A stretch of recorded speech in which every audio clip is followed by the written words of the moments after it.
क्या दोस्तों आपको पता है राष्ट्रीय बागवानी मेले 2021 की थीम क्या रखी गई है? भारत अमेरिकी संयुक्त सैन्य अभ्यास युद्ध अभ्यास 20 कहां शुरू हुआ? मांडू महोत्सव कहां आयोजित किया जाएगा? ऐसे ही 15 बड़ी खबरों को कवर करते हुए हमने आज का बोले तो 9 फरवरी 2021 का करंट अफेयर का वीडियो तैयार किया है। क्वालिटी की दृष्टि से बेस्ट यह वीडियो, आप लास्ट तक देखें। लास्ट में मैं आपसे एक क्वेश्चन पूछूंगा जिसका आंसर आपको नीचे कमेंट बॉक्स में देना है। और अभी तक आपने हमारी जीके 2020 चैनल को सब्सक्राइब नहीं किया है तो सब्सक्राइब कीजिए, पास में जो बेल आइकन है उसे भी प्रेस कर दीजिए क्योंकि आने वाले हर एक वीडियो की अपडेट आपको तुरंत मिले। चलिए बिना वक्त गवाए हम स्टार्ट करते हैं पहले क्वेश्चन से। हाल ही में भारत अमेरिकी संयुक्त सैन्य अभ्यास युद्ध अभ्यास 20 कहां शुरू हुआ? इमेज में आप देख सकते हैं अमेरिकी सैनिक हमारे भारत देश में पहुंच गए हैं, लेकिन यह युद्ध अभ्यास 20 कहां शुरू हुआ? राजस्थान में। यानी कि इस क्वेश्चन का सही आंसर है राजस्थान। लेकिन और भी क्वेश्चन बन सकता है, युद्ध अभ्यास 20 राजस्थान में कहां आयोजित हुआ है? तो याद रखो सूरतगढ़ में। कहां पर? सूरतगढ़ में। और सूरतगढ़ में महाजन फील्ड फायरिंग रेंज पर यह युद्ध अभ्यास आयोजित हुआ है भारत और अमेरिकी सेनाओं के बीच। और साल 2004 में शुरू हुए भारत अमेरिका द्विपक्षीय अभ्यासों की श्रृंखला में एक्सरसाइज युद्ध अभ्यास 20 16वां संस्करण है। यानी कि इस साल यह 16वां संस्करण आयोजित किया गया है हमारे भारत देश में। और संयुक्त अभ्यास का पिछला संस्करण यानी कि 15वां संस्करण कहां आयोजित किया गया था? तो 15वां संस्करण आयोजित किया गया था संयुक्त राज्य अमेरिका के सिएटल में। कहां पर? सिएटल में। और इस अभ्यास में भारतीय सेना और अमेरिकी सेना के बीच द्विपक्षीय सेना को बढ़ावा देने, अंतर संबंधों को बढ़ाने, सर्वोत्तम प्रथाओं और अनुभवों का आदान प्रदान करने में महत्वपूर्ण योगदान होगा। युद्ध अभ्यास 20 आयोजित होने जा रहा है राजस्थान में, सूरतगढ़ में। राजस्थान की कैपिटल का नाम क्या है? जयपुर। जयपुर को पिंक सिटी भी कहा जाता है। और राजस्थान के वर्तमान राज्यपाल कौन है? कलराज मिश्र। और राजस्थान के वर्तमान मुख्यमंत्री कौन है? अशोक गहलोत। और राजस्थान के कुछ प्रसिद्ध नृत्य भी है, घूमर, चंग, कालबेलिया। तो यह प्रसिद्ध नृत्य है राजस्थान के। और राजस्थान में चंबल नदी पर 2 परियोजनाएं भी है, वो है जवाहर सागर परियोजना और दूसरी है राणा प्रताप सागर परियोजना। तो यह बेसिक इंफॉर्मेशन तो मैंने आपको कई बार बताई, लेकिन आज हम राजस्थान के राज्य प्रतीक की भी चर्चा कर ले। राजस्थान का राज्य वृक्ष क्या है? खेजड़ी। राजस्थान का राज्य पुष्प है रोहिड़ा का फूल। और राजस्थान का राज्य पशु है चिंकारा और ऊंट। यानी कि राजस्थान के 2 राज्य पशु है, एक है चिंकारा और दूसरा है ऊंट। और राजस्थान का राज्य पक्षी क्या है? गोडावण। इमेज में आप देख सकते हैं। और राजस्थान का राज्य गीत क्या है? केसरिया बालम आवोनी पधारो महारे देश। और दोस्तों राजस्थान में कोई भी 2 लोग आमने सामने मिलते हैं तो कौन से शब्द का यूज करते हैं? यदि आपको पता है तो नीचे कमेंट सेक्शन में जरूर बताना। और इसी तरह हर क्वेश्चन से जुड़े इंपॉर्टेंट फैक्ट मैं आपके सामने रखता हूं। हमारा यह तरीका आपको अच्छा लगता है, लाइक करना मत भूलिएगा और चैनल को सब्सक्राइब करना मत भूलिएगा। दूसरा क्वेश्चन, हाल ही में उत्तराखंड के किस जिले में ग्लेशियर टूटने से आई बाढ़ के कारण ऋषि गंगा पनबिजली परियोजना को भारी नुकसान हुआ है? दोस्तों इमेज में देख सकते हैं, यहां पर हाल ही में एक ग्लेशियर टूटने से यह ऋषि गंगा पनबिजली परियोजना को भारी नुकसान पहुंचा है। लेकिन यह किस जिले में घटना हुई है? चमोली जिले में। यानी कि इस क्वेश्चन का सही आंसर है चमोली जिला। और यहां पर देख सकते हैं दोस्तों किस तरह के यहां भारी बाढ़ की परिस्थिति पैदा हो गई। ग्लेशियर टूटने से ऋषि गंगा नदी में बाढ़ आ गई।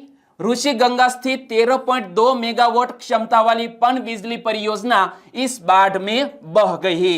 इमेज में आप देख सकते हैं दोस्तों यह जो परियोजना है वो भी बाढ़ में बह गई है।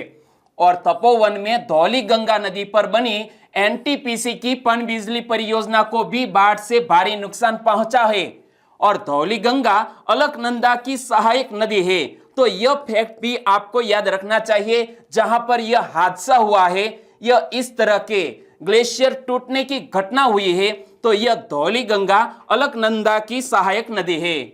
और वहां पर एक जोशी मठ भी स्थित है, तो जोशी मठ में भी तबाही हुई है। और मुख्यमंत्री त्रिवेंद्र सिंह रावत ने तपोवन में रैणी गांव के पास जाकर हालात का जायजा लिया। और उत्तराखंड की ग्रीष्मकालीन, जी हां दोस्तों, यह घटना हुई है उत्तराखंड में। तो उत्तराखंड की बेसिक इंफॉर्मेशन भी आप याद रख लो।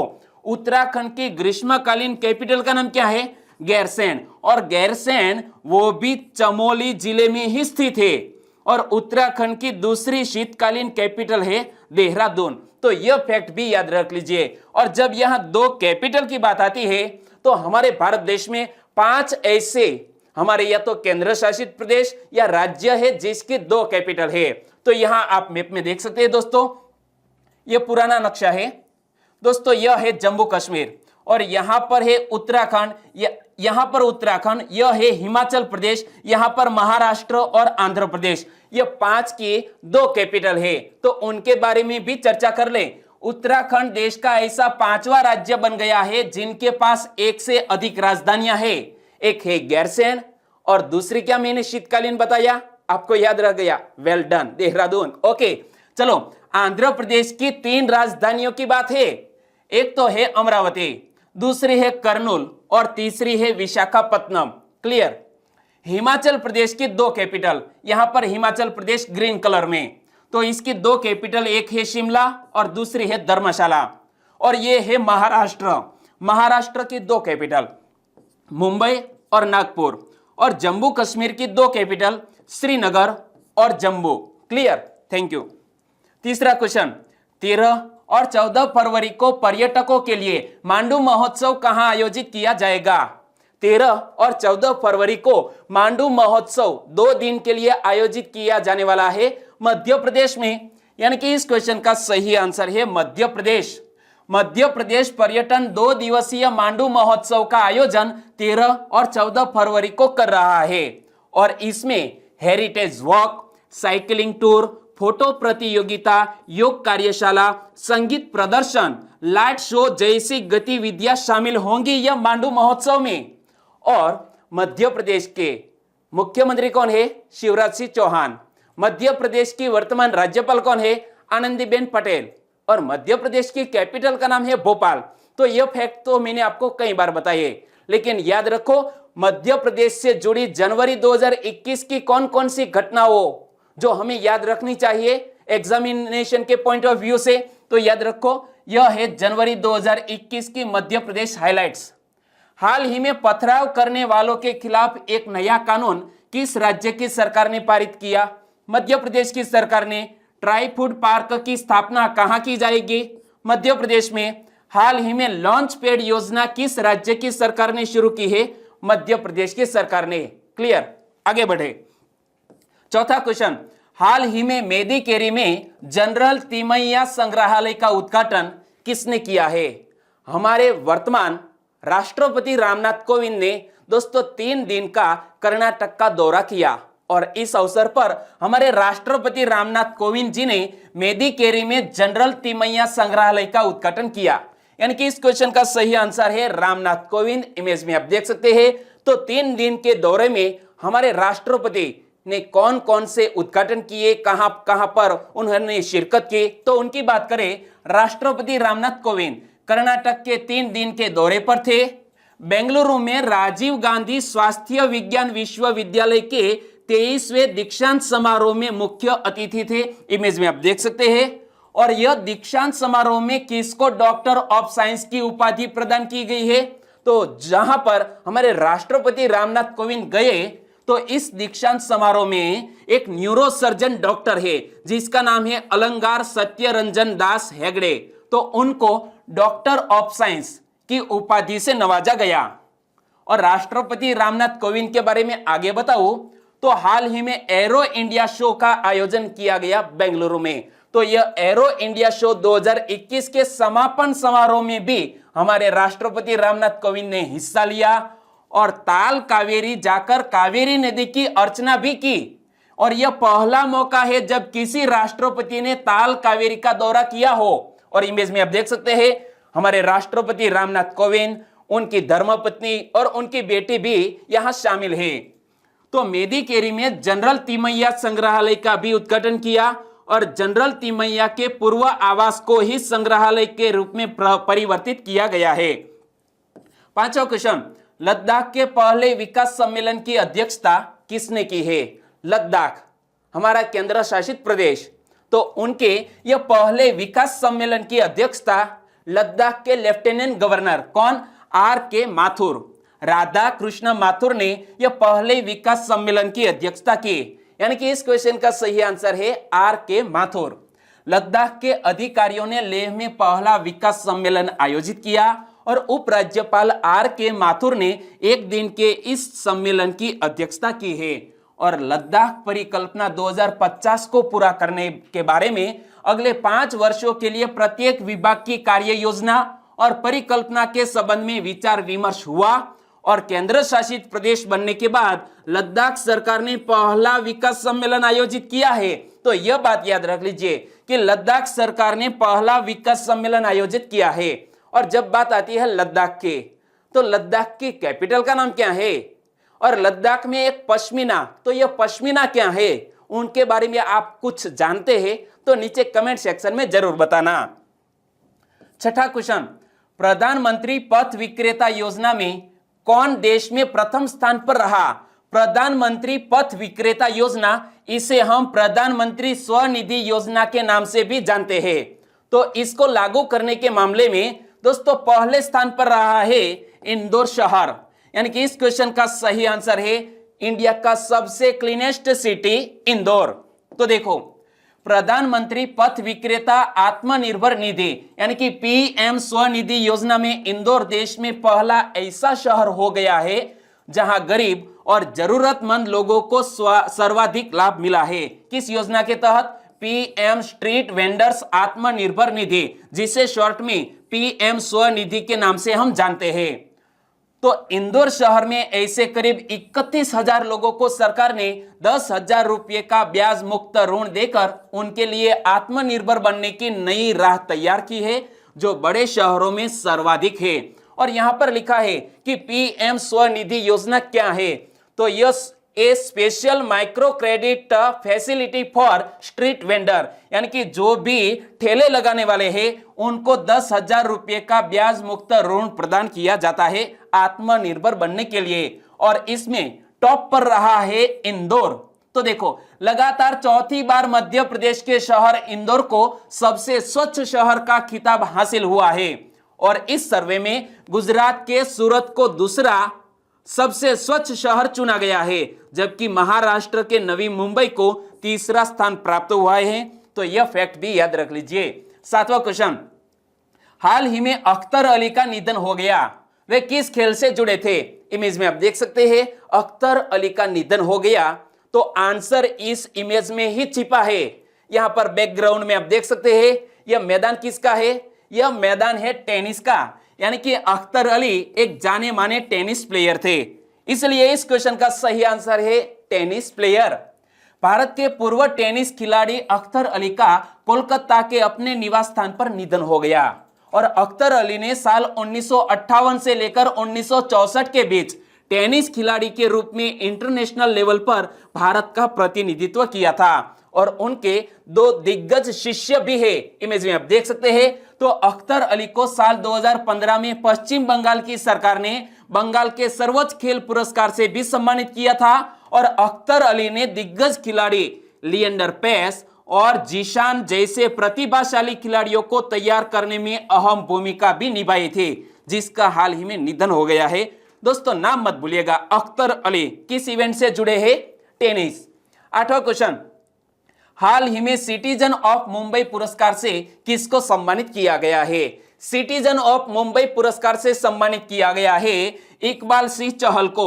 यानी कि इस क्वेश्चन का सही आंसर है इकबाल सिंह चहल। इमेज में आप देख सकते हैं बृहन मुंबई महानगर पालिका के आयुक्त इकबाल सिंह चहल को रोटरी क्लब ने, किसने?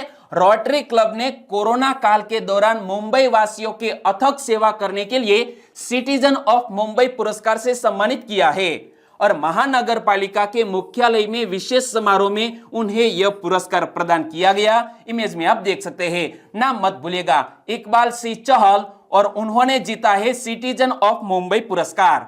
नवा क्वेश्चन, राष्ट्रीय बागवानी मेला 2021 की थीम क्या है? नेशनल हॉर्टिकल्चर फेयर 2021, जिसका हाल ही में आयोजन किया गया है ऑफलाइन और वर्चुअल दोनों तरीके से। और यह नेशनल हॉर्टिकल्चर फेयर 2021 के थीम रखी गई है स्टार्टअप और स्टैंड अप इंडिया के लिए बागवानी। यहां इंग्लिश में पढ़ सकते हैं दोस्तों, horticulture for startup and stand up India. Okay, तो देखो, राष्ट्रीय बागवानी मेला 8 फरवरी 2021 से शुरू हुआ, यानी कि कल ही यह शुरू हुआ है। और यह 5 दिवसीय कार्यक्रम है जो भारतीय बागवानी अनुसंधान संस्थान यानी कि IIHR यानी कि Indian institute of horticulture research परिसर में यह आयोजित किया गया है। और इस मेले की बात करें तो पूरे भारत के लोग भी इस कार्यक्रम में भाग लेंगे। राष्ट्रीय बागवानी मेला 2021 की थीम क्या रखी गई है? यह जो मैंने क्वेश्चन सेट किया था, स्टार्टअप और स्टैंड अप इंडिया के लिए बागवानी। और यह थीम किसानों को उद्यमी बनने के लिए प्रोत्साहित करने का प्रयास करती है। और राष्ट्रीय बागवानी मेले की बात करें तो यह वर्चुअली और ऑफलाइन भी आयोजित किया गया है। और कोविड-19 महामारी के बीच प्रतिभागियों की प्रविष्टि 30,000 तक सीमित रखी गई है।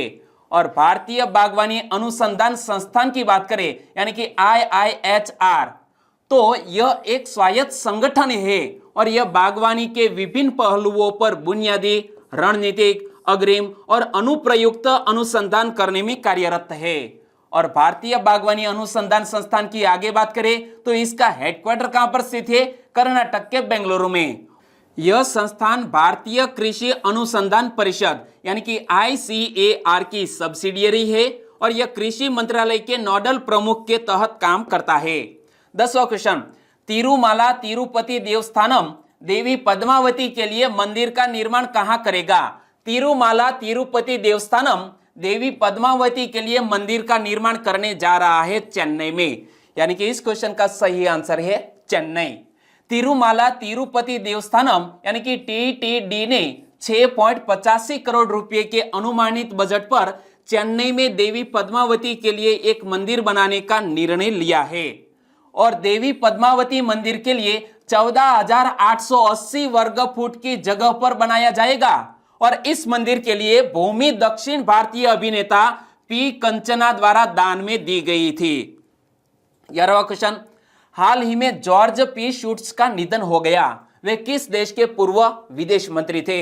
इमेज में आप देख सकते हैं, नाम है जॉर्ज P शूट्स, जो एक विदेश मंत्री थे जिसका हाल ही में निधन हो गया है। वो अमेरिका के पूर्व विदेश मंत्री थे, यानी कि इस क्वेश्चन का सही आंसर है अमेरिका।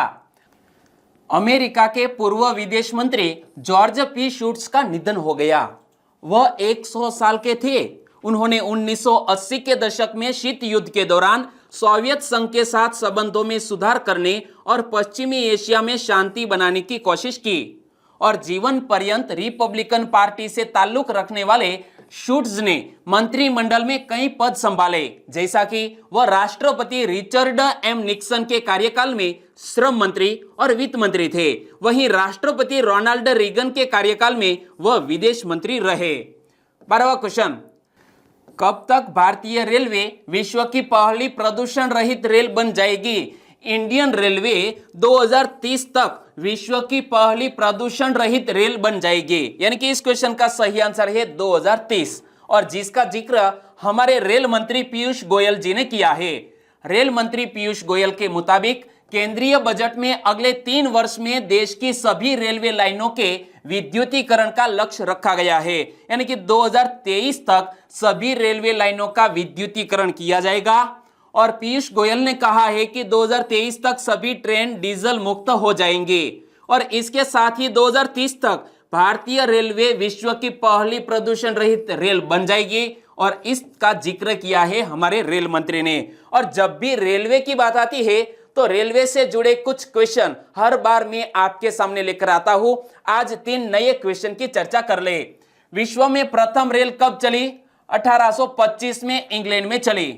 भारत में प्रथम रेल कब चली? 16 अप्रैल 1853 को मुंबई एवं ठाणे के मध्य चली। तो भारत में सर्वप्रथम रेल का शुभारंभ किसने किया था? लॉर्ड डेलहाउसी ने। ओके, 13वां क्वेश्चन, हाल ही में ग्रैंड स्लैम के मुख्य ड्रॉ में जगह बनाने वाली तीसरी भारतीय खिलाड़ी कौन बनी? ग्रैंड स्लैम में मुख्य ड्रॉ में जगह बनाने वाली तीसरी भारतीय खिलाड़ी बन गई है अंकिता रैना। यानी कि इस क्वेश्चन का सही आंसर है अंकिता रैना। इमेज में आप देख सकते हैं अंकिता रैना को ऑस्ट्रेलियाई ओपन के महिला युगल के ड्रॉ में जगह मिली है और इस तरह से वह किसी ग्रैंड स्लैम के मुख्य ड्रॉ में जगह बनाने वाली तीसरी भारतीय महिला टेनिस खिलाड़ी बन गई है। तो और दो महिलाएं कौन कौन? सानिया मिर्जा और निरुपमा वैद्यनाथन ने भी पहले जगह बनाई थी और अंकिता रैना तीसरी हमारी टेनिस प्लेयर बन गई है। तो इस 28 वर्षीय भारतीय खिलाड़ी ने हालांकि रोमानिया की मिहेला बुजारनेकू के साथ जोड़ी बनाई है और उन्हें महिला युगल में सीधा प्रवेश मिला है और इससे पहले केवल सानिया मिर्जा और निरुपमा वैद्यनाथन ही भारत की तरफ से ग्रैंड स्लैम के मुख्य ड्रॉ में जगह बना पाई थे। 14वां क्वेश्चन, केंद्र सरकार ने किस राज्य के श्रीविल्लीपुथुर मेघामलाई टाइगर रिजर्व को मंजूरी दी है? पहले तो इस टाइगर रिजर्व का नाम आप ध्यान से पढ़िए। नाम है श्रीविल्लीपुथुर मेघामलाई टाइगर रिजर्व और इसको हमारी केंद्र सरकार ने मंजूरी दी है। तो यह टाइगर रिजर्व तमिलनाडु में बनेगा और इसी के साथ यह तमिलनाडु का 5वां टाइगर रिजर्व भी होगा। तो केंद्र सरकार ने तमिलनाडु में 5वें टाइगर रिजर्व बनाने को मंजूरी दे दी है। इस बाघ अभ्यारण्य श्री विल्लुपुथुर ग्रिजल्ड गिलहरी और मेघामलाई वन्यजीव अभ्यारण्यों को भी शामिल किया जाएगा और नेशनल टाइगर कंजर्वेशन अथॉरिटी ने नए टाइगर रिजर्व की भी मंजूरी दे दी है और नया बाघ अभ्यारण्य न केवल वन्यजीव संरक्षण में मदद करेगा बल्कि इन जंगलों में वेगई नदी का कायाकल्प भी करेगा। और जब तमिलनाडु में यह 5वां टाइगर रिजर्व बनने जा रहा है तो आप मैप में देखिए दक्षिण में स्थित है यह तमिलनाडु की कैपिटल का नाम है चेन्नई। तमिलनाडु के राज्यपाल कौन है? बनवारीलाल पुरोहित। और तमिलनाडु के मुख्यमंत्री कौन है? इडप्पाडी के पलानीसामी। और तमिलनाडु का प्रमुख भोजन है चावल। तो तमिलनाडु का लोकप्रिय और प्रसिद्ध नृत्य है भरतनाट्यम। और मीनाक्षी मंदिर का मुख्य आकर्षण ऊंचे गोपुरम है। तो यह मीनाक्षी मंदिर भी तमिलनाडु में आएगा। और तमिलनाडु हाइलाइट्स जनवरी 2021 की भी हम साथ साथ बात कर ले तो जनवरी 2021 में तमिलनाडु 2 घटनाओं के कारण सुर्खियों में रहा था। ये 2 घटनाएं कौन कौन सी? हाल ही में किस राज्य में पोंगल त्योहार मनाया गया? यह पोंगल संक्रांति त्योहार मनाया गया तमिलनाडु में। और हाल ही में शोधकर्ताओं ने किस राज्य में फ्रूट फ्लाई की एक नई प्रजाति की खोज की? तो तमिलनाडु में यह फ्रूट फ्लाई की नई प्रजाति की खोज की गई। 15वां क्वेश्चन, दुनिया का सबसे बड़ा ऑफशोर विंड फार्म कौन स्थापित करेगा? दुनिया का सबसे बड़ा ऑफशोर विंड फार्म स्थापित करने जा रहा है दक्षिण कोरिया। यानी कि इस क्वेश्चन का सही आंसर है दक्षिण कोरिया। दक्षिण कोरिया सरकार ने राष्ट्रपति मून जे इन के नेतृत्व में 2030 तक देश में दुनिया का सबसे बड़ा पवन ऊर्जा संयंत्र यानी कि ऑफशोर विंड फार्म स्थापित करने की योजना को मंजूरी दे दी है। और परियोजना की बात करें तो इस परियोजना की अनुमानित लागत 48.5 ट्रिलियन वॉन, जिसे हम अमेरिकन डॉलर में बात करें तो 43.2 बिलियन डॉलर है। और ये विंड पावर प्लांट दक्षिण पश्चिम तटीय शहर जिसका नाम है सिनान में स्थित होगा। और इसकी अधिकतम क्षमता कितनी होगी? 8.2 गीगावाट इसकी अधिकतम क्षमता होगी। और वर्तमान में दुनिया का सबसे बड़ा अपतटीय पवन फार्म कहां पर स्थित है? तो ब्रिटेन देश में स्थित है जिसका नाम है हॉर्नसी 1 और इसकी क्षमता 1.12 गीगावाट है। और जब दक्षिण कोरिया की बात करें तो दुनिया की 12वीं सबसे बड़ी अर्थव्यवस्था वाला देश है यह साउथ कोरिया। और दक्षिण कोरिया की राजधानी का नाम है सियोल। दक्षिण कोरिया के राष्ट्रपति है मून जे इन, इमेज में आप देख सकते हैं। और दक्षिण कोरिया की करेंसी है दक्षिणी कोरियाई वॉन। ओके, इमेज में आप देख सकते हैं। और अब बात करते हैं लास्ट वीडियो के क्वेश्चन की। लास्ट वीडियो में मैंने आपसे क्वेश्चन पूछा था, निम्न में से किस राज्य में पंजीकृत लेकिन गैर मान्यता प्राप्त राजनीतिक दलों की संख्या सबसे ज्यादा बढ़ी है? तो यह उत्तर प्रदेश राज्य में पंजीकृत लेकिन गैर मान्यता प्राप्त राजनीतिक दलों की संख्या सबसे ज्यादा बढ़ी है, यानी कि इस क्वेश्चन का सही आंसर है उत्तर प्रदेश। दूसरे नंबर पर है दिल्ली। और इस क्वेश्चन का सही आंसर लगभग सभी दोस्तों ने दिया, लेकिन उनमें से कुछ सब्सक्राइबर फ्रेंड के नाम लेना चाहूंगा, और दूसरे जो हमारे सब्सक्राइबर फ्रेंड है तो उनको मैं ऑफलाइन तरीके से भी रिप्ले करता हूं। तो चलिए, सही आंसर देने वाले फ्रेंड्स राजेश कटारा, अंकिता ए चौधरी, जिगर भाई प्रजापति, नीरव गामित, काजी यूनुस फ्रॉम गुजरात राजकोट पड़दरी से, आकाश अनुपम, गुड़िया लखारा, मंजू कुशवाहा, इन सभी दोस्तों ने इस क्वेश्चन का सही आंसर दिया। जूली कुमारी, लवकुश शाह, मोनू सोनी, रीना ए पटेल, आकाश गुप्ता, विपेश ठाकुर, लालाराम वर्मा, सुन्नी कुमार, इन सभी दोस्तों ने इस क्वेश्चन का सही आंसर दिया है उत्तर प्रदेश। तो आशीष राउत, रायोर मणिलाल, नीतीश यदुवंश, शैलेश कुमार तबियाड़, और शैलेश कुमार तबियाड़ की एक खास बात है कि वो हमेशा पूरे सेंटेंस में आंसर लिखते हैं। अश्विन पलास, लेखनी त्रिवेदी, आहिर हंसा और कमलेश डोडिया, सभी दोस्तों को दिल से धन्यवाद। और आज के वीडियो का क्वेश्चन ए रहा स्क्रीन पर। हाल ही में दुनिया का सबसे छोटा रेप्टाइल यानी कि रेंगने वाला जीव कहां खोजा गया? दुनिया का सबसे छोटा रेप्टाइल यानी कि रेंगने वाला जीव कहां खोजा गया? विथ इमेज मैंने आपको कल क्वेश्चन में बताया था। तो सही ऑप्शन चुनिए और आंसर दीजिए नीचे कमेंट बॉक्स में। और वीडियो दोस्तों कैसा लगा? अच्छा लगा, हेल्पफुल लगा तो इस वीडियो को लाइक कीजिए और आपके दोस्तों को इस वीडियो की लिंक फेसबुक, व्हाट्सएप या टेलीग्राम के जरिए शेयर करना मत भूलिएगा। बस छोटी सी उम्मीद के साथ वीडियो खत्म करते हैं, फिर मिलेंगे नए करंट अफेयर वीडियो के साथ। तब तक के लिए टेक केयर एंड जय हिंद।